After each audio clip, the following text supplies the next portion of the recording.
ഏറ്റവും പുതിയ സേവനങ്ങളും പുത്തൻ അപ്ഡേറ്റുകളുമായാണ് ആഭ്യന്തര മന്ത്രാലയത്തിന്റെ മെട്രാഷ് ആപ്പ് വന്നിരിക്കുന്നത്. പാസ്പോർട്ട് റീഡറാണ് ആപ്പിലെ പ്രധാന പ്രത്യേകത. പാസ്പോർട്ട് അപ്ലോഡ് ചെയ്യുന്നതോടെ വിവരങ്ങൾ റീഡ് ചെയ്യാൻ ഇതുവഴി സാധിക്കും.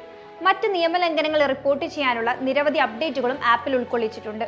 മികച്ച ഉപയോക്തൃനുഭവം നൽകുന്നതിനായി പുതിയ വിഷ്വൽ ഐഡന്റിറ്റിയും ഉപയോക്താവിന് മറ്റൊരാളെ സ്വന്തം സേവനം നിർവഹിക്കാൻ അധികാരപ്പെടുത്താൻ അനുവദിക്കുന്ന ഓതറൈസേഷൻ സേവനങ്ങളും മെട്രാഷിലുണ്ട്.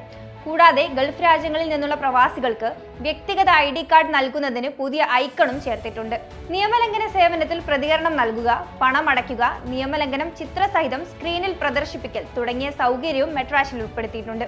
ലേബർ റിക്രൂട്ട്മെന്റ് സേവനത്തിലും വലിയ മാറ്റങ്ങളാണ് വരുത്തിയിരിക്കുന്നത്. പുതിയ സേവനങ്ങളും അപ്ഡേറ്റുകളും ലഭിക്കുന്നതിന് ആപ്പ് സ്റ്റോറുകൾ വഴി മെട്രാഷ് ആപ്പിന്റെ പുതിയ അപ്ഡേറ്റുകൾ ഡൗൺലോഡ് ചെയ്യാവുന്നതാണ്.